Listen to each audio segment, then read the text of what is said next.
स्वागत है आपका एक्सेल सीरीज के अंदर, जिसमें हम आपको एक्सेल बेसिक टू एडवांस सिखाएंगे। वीडियो शुरू करने से पहले छोटा सा इंट्रोडक्शन।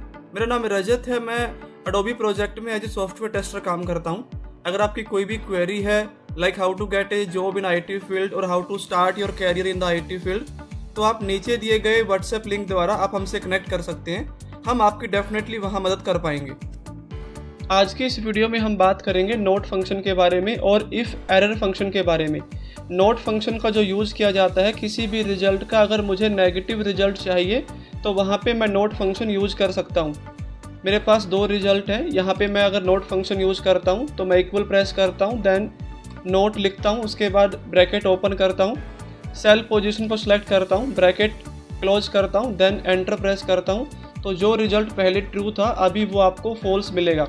तो यहाँ पे आप देख सकते हैं ट्रू वाला रिजल्ट फॉल्स हो चुका है। अगर पूरे पे आपको इसको इम्प्लीमेंट करना है तो आप इसको ड्रैग एंड ड्रॉप कर दीजिए।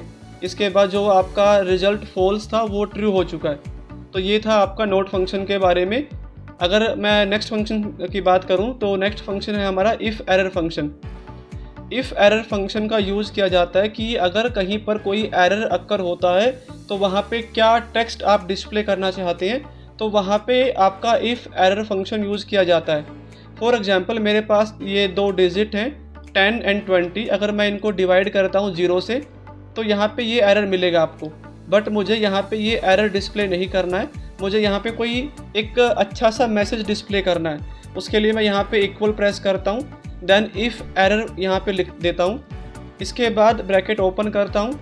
ओपन करने के बाद सेल पोजीशन को सिलेक्ट करता हूँ, देन जो आपको टेक्स्ट वहाँ पे दिखाना है, सपोज मैं यहाँ पे लिख देता हूँ स्किप दिस, ब्रैकेट यहाँ पे क्लोज करता हूँ एंड एंटर प्रेस करता हूँ। तो यहाँ पे आपका स्किप दिस वाला जो मैसेज आपने दिया था वो यहाँ पे प्रिंट हो चुका है। अगर आपको पूरे पे इसको इम्प्लीमेंट करना है तो आप इसको ड्रैग एंड ड्रॉप कर दीजिए। तो ये आपका ड्रैग एंड ड्रॉप होने के बाद वहाँ पर भी स्किप दिस वाला जो एरर मैसेज आपने दिया था वो आपकी स्क्रीन पे प्रिंट हो चुका है। फॉर एग्जाम्पल अगर आपको ये वाला अभी इम्प्लीमेंट करना है तो इसके लिए मैं डायरेक्ट भी यहाँ पे यूज़ कर सकता हूँ इफ़ एरर फंक्शन।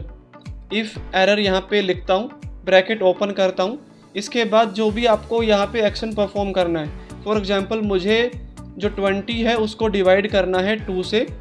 इसके बाद मुझे अगर कोई एरर मिलता है तो वहाँ पे वो मैसेज देना है स्किप दिस वन ऑल्सो। ये वाला मुझे यहाँ पे प्रिंट करना है। ब्रैकेट क्लोज करता हूँ। यहाँ पे कोई एरर नहीं है इसलिए यहाँ पे 10 प्रिंट होगा। तो जैसे ही आप यहाँ पे एंटर प्रेस करते हैं तो 10 आपकी स्क्रीन पे प्रिंट हो चुका है। मैं आपको नेक्स्ट करके दिखाता हूँ। इक्वल प्रेस करता हूँ, देन आपका जो फंक्शन है इफ़ एरर उसको यहाँ पे लिख देता हूँ। इसके बाद आपकी जो कंडीशन है, सपोज मुझे 30 को डिवाइड करना है 0 से 30 डिवाइड बाई 0 एंड जो भी आपको एरर मैसेज देना है वो यहाँ पे लिखिए एरर सो स्किप दिस। सो जैसे मैंने आपको बताया कि ये आपको मैसेज प्रिंट मिलेगा अगर वहाँ पे आपका एरर अक्कर होता है तो यहाँ पे एरर अक्कर होगा क्योंकि मैंने डिवाइड किया 0 से। तो एंटर प्रेस करने के बाद ये वाला मैसेज आपको आपकी स्क्रीन पे प्रिंट हुआ मिलेगा, आप देख सकते हैं। तो इस वीडियो में हमने सीखा कि कैसे हम इफ़ एरर फंक्शन को यूज़ कर सकते हैं, कैसे हम नोट फंक्शन को यूज़ कर सकते हैं। अगर आपको इस वीडियो में कोई भी डाउट है तो आप कमेंट सेक्शन में अपना डाउट पूछ सकते हैं। इस वीडियो के लिए इतना ही, मिलते हैं नेक्स्ट वीडियो में।